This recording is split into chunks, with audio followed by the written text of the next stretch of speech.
Quais são os melhores exercícios para glúteo? Exercício no cabo, na polia, eles adiantam para glúteo, os famosos também 4 apoios com caneleira, eles são bons para poder desenhar esse bumbum. Comparado aos agachamentos, vale a pena ou não vale a pena fazer esses exercícios de glúteo? Mas antes de começar esse vídeo, meu nome é Renata, sou treinadora de mulheres e trabalho com performance feminina há muitos anos. Trabalho com emagrecimento, hipertrofia e dou dicas aqui no canal, né, para vocês ficarem aí cada vez mais gostosas. Então, antes de começar esse vídeo, eu vou pedir para você seguir o canal e ativar as notificações, que toda semana eu dou aulas aqui para vocês chegarem mais próximas aí o objetivo de vocês, que é se tornar ou ser uma mulher ainda mais gostosa do que já é. Vamos lá. Vamos falar primeiro do que é o glúteo, né? O glúteo, quem faz parte aí desse monumento maravilhoso, vulgo bumbum? O glúteo, ele é dividido em 3 músculos, tá? Tem o glúteo máximo, o glúteo médio e o glúteo mínimo. O glúteo máximo, a principal função do glúteo máximo é fazer a extensão de quadril, jogar a perna para trás. O glúteo médio, ele faz abdução e rotação de quadril. A abdução é jogar a perna para o lado e a rotação é girar o pé para fora. O glúteo mínimo, ele trabalha como estabilizador do quadril e também faz essa rotação externa do quadril. Tem os músculozinhos ali mais internos ali, gêmeos, piriforme, que fica ali bem dentro do glúteo, que são estabilizadores também do quadril. A gente vai falar dos músculos que dão mais volume e desenho ao bumbum, tá? Primeiro a gente vai falar que a gente precisa trabalhar todos esses movimentos para poder ter um glúteo forte, um glúteo bem desenhado, um glúteo no formato ali coração, um glúteo que todo mundo gosta, mais arredondado, com proeminência ali para trás. Então a gente tem que treinar movimentos de extensão, que é jogar a perna para trás, movimentos de abdução, que é abrir a perna lateralmente ou rodar a perna aqui, né, no banco abdutor ali. A gente treina bastante glúteo médio, também treina glúteo mínimo. Então são as rotações externas, que é jogar o pé para fora, junto com as abduções e as extensões de quadril. Então a gente precisa englobar exercícios que façam essas posições de pé e essas posições de movimento, né, do quadril, para a gente trabalhar o glúteo como um todo e não deixar ali, como eu vou dizer, tipo, desigualdades grandes de força, de trabalho, porque se a gente treinar muito um movimento só e não treinar, né, em contrapartida outros, a gente pode causar um desequilíbrio ali no quadril e gerar até uma lesão, tá? Então a gente deve trabalhar igualmente ali em várias posições, né, do pé e do quadril. Muitas pessoas falam assim: ô Rê, exercício caneleira adianta? Por muito tempo, gente, a caneleira ela foi, né, esculachada, vamos falar a verdade. A galera sempre falou: ah, não adianta fazer caneleira, que caneleira serve pra nada, que o que pega glúteo mesmo é agachamento e tal. Como que se descobriu isso, tá, gente? Tem um aparelho, chama eletromiografia, igual aquele que faz do coração, só que você vai fazer ali no músculo. Você coloca ali os eletrodos para ver direitinho a ativação neuromuscular. O que é isso? É um impulso elétrico que vai dar ali naquele músculo durante um movimento ou um exercício. E no agachamento, a ativação neuromuscular do glúteo, ele é muito maior do que a ativação neuromuscular quando você pega uma caneleira para fazer um 4 apoios, por exemplo, tá? Eu chamo de 3 apoios, vou falar 4 apoios que as pessoas falam mais, mas eu falo 3 apoios, porque uma perna fica no ar, então você apoia em 3, não é verdade? Mas muita gente chama de 4. Então aí eu vou falando 3, 4, vocês sabem que é esse exercício aqui, ó. Bom? E por causa dessa quantidade de neuroativação, as pessoas falavam: ah, não é interessante gastar o nosso tempo fazendo um exercício que ativa menos o glúteo. Ô, gente, mas ativar menos durante o exercício não quer dizer que você não está treinando aquele outro exercício em outra posição, em outra angulação, em outro torque, que a gente chama. E eu não acabei de falar que o glúteo ele faz extensão, abdução e rotação externa de quadril? Então a gente tem que treinar o glúteo em vários planos, tá? Tanto no agachamento quanto em exercícios que são ali específicos. E o glúteo de 3 apoios, 4 apoios, ou glúteo na polia também, né? Que também tem a mesma posição do 4 apoios, só que a gente segura às vezes ali na haste, mas é uma extensão de quadril ali, né? Com o pé livre, né? E você vai treinar em quê? Em planos totalmente diferentes do que o agachamento. E para você desenvolver uma musculatura, o que você precisa? Você precisa cansar praticamente todas as fibras musculares de um grupo muscular específico. Vou dar um exemplo para vocês, tá, gente? Vocês vão fazer um exercício qualquer, vamos para um agachamento. Você faz um agachamento reto na barra, ali você vai cansar 60% da fibra do seu glúteo.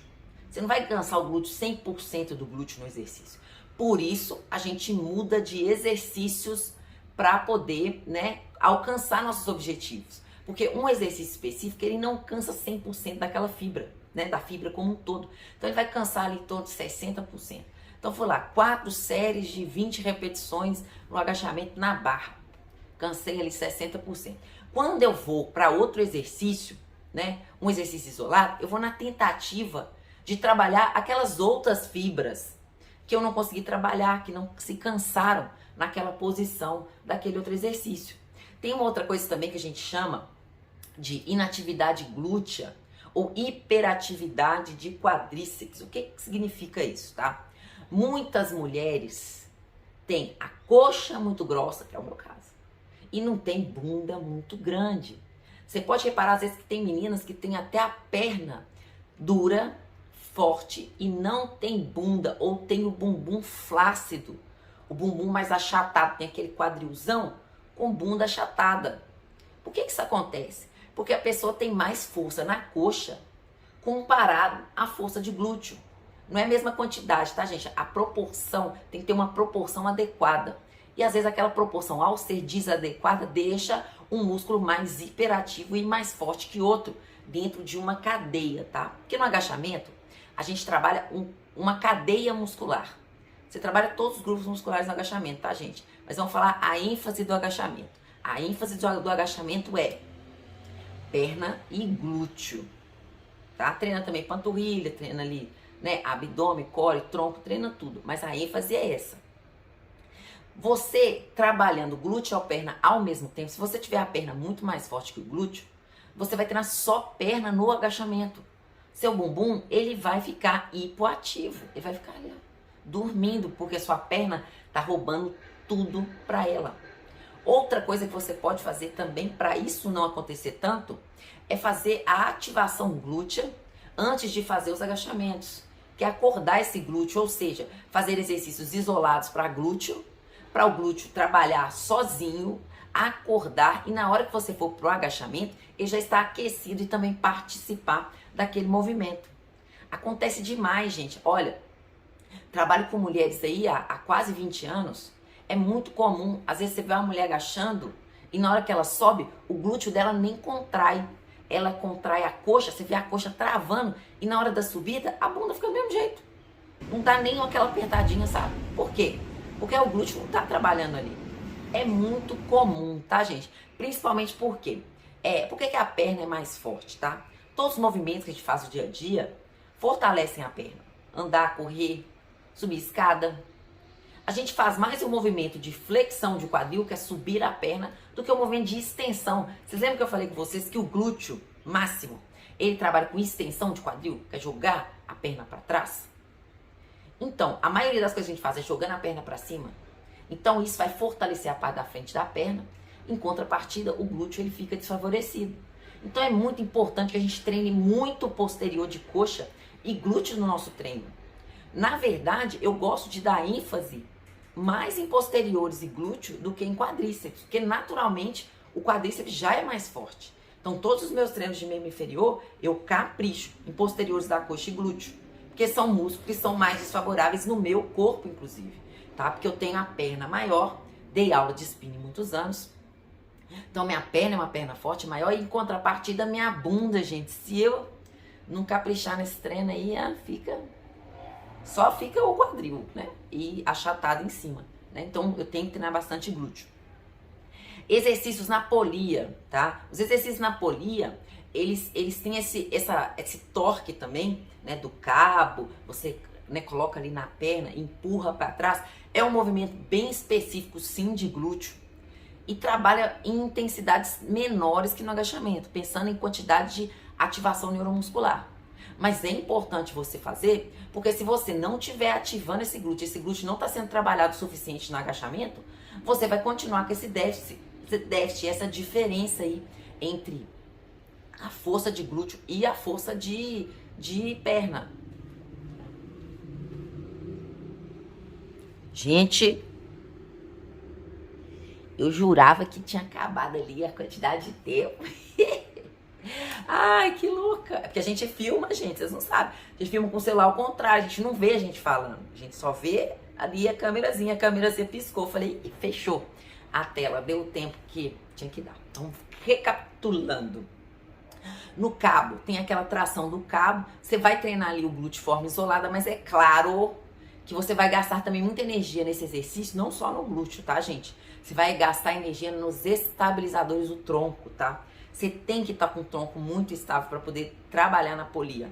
A polia já é um exercício mais avançado. Se você não tiver controle de tronco, você vai ficar fazendo, o seu quadril vai ficar indo para frente e para trás, causando aí uma instabilidade de quadril. Só que tem uma coisa também que vocês têm que parar com essa ditadura do movimento, tá, gente? Vocês têm que treinar certo? Tem que treinar certo. Mas vocês também precisam aprender a fazer o exercício.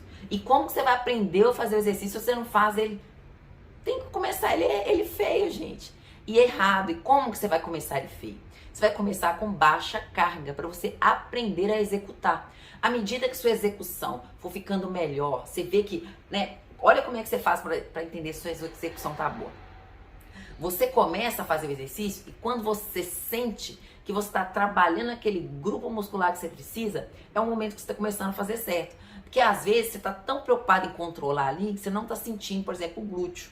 Porque são muitas variáveis, controle de tronco, respiração e core, quadril não pode girar, o joelho não pode girar, não pode entrar. Então, você olhando ali todas as variáveis, você não está sentindo o glúteo. De repente, mesmo com a carga baixa, você aprendendo a fazer ali, né, concentrando, você começa a sentir um pouquinho o glúteo. Ali tá na hora de você aumentar o peso. Mas você precisa tentar, gente, tá? Muita gente fala, nossa, fulano de tal faz tudo errado, que fulano de tal faz tudo feio. Gente, a gente tem que aprender o movimento. E vocês estão na academia, num lugar de aprendizado do movimento.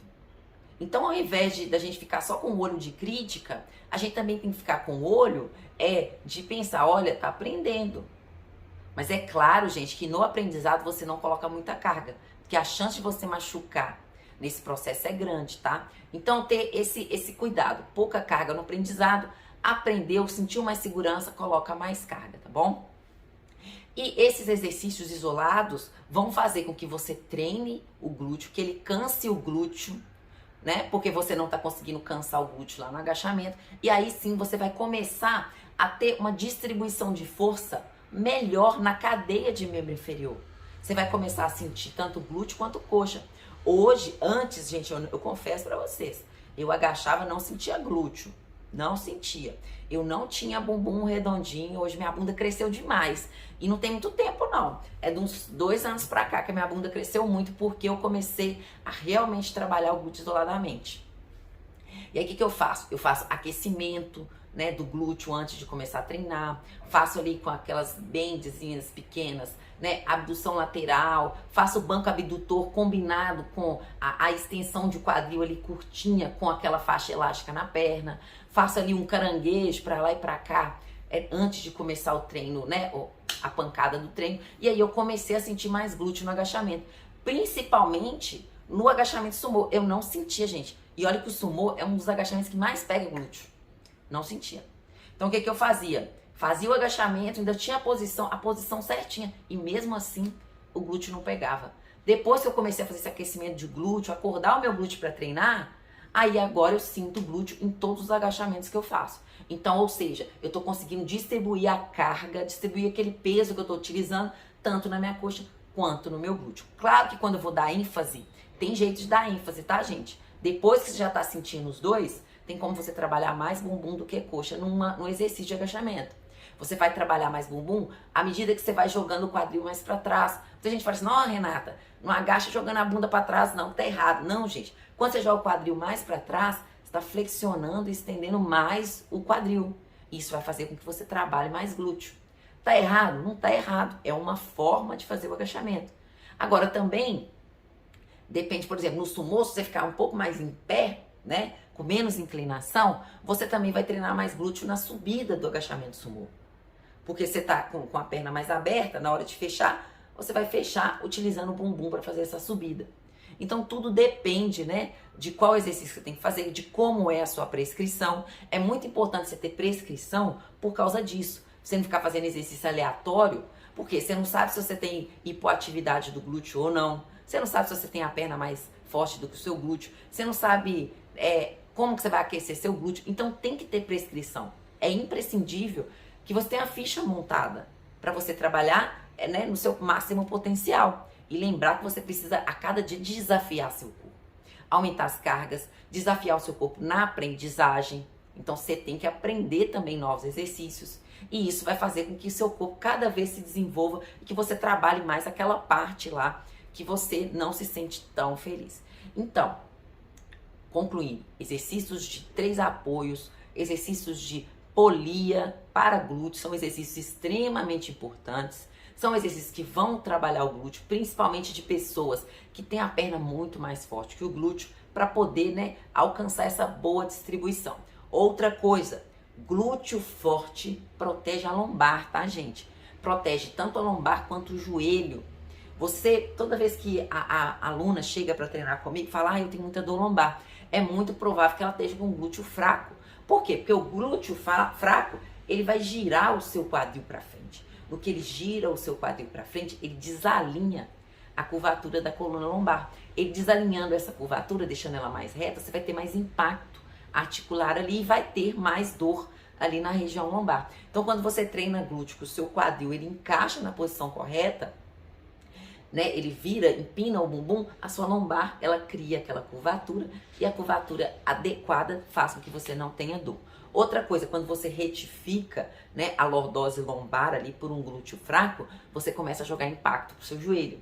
E esse impacto pro seu joelho vai fazer com que você tenha dor no joelho. Então é imprescindível, né, para você também que sente dor no joelho e lombar, treinar glúteo, que é bem provável que essa dor ela esteja acontecendo porque você tá com bumbum fraco, ok? Então tá aí a importância, né, dos exercícios isolados para glúteo. Também tem elevação de quadril, né, que é aquele que a gente fala, famosa sarrada fitness. Também treina bastante glúteo, apesar de ser um exercício global também, né? Treina posterior da coxa, treina o core, bastante core posterior e anterior por conta da posição. Você treina ali bastante estabilização, mas é um exercício que treina, né, bastante glúteo. Então é um exercício também para treinar ali, né, o glúteo de forma isolada, apesar de ser um exercício que treina vários estabilizadores, ok? Não se esqueça, continua seguindo aqui o canal. A cada dia que passa, a gente está crescendo, eu tô ficando cada vez mais feliz. Mande esse vídeo para o máximo de meninas, né, ficarem aí com o bumbum redondinho, com o bumbum sarado, maravilhoso, que eu quero vocês, ó, com a bunda de pêssego, tá?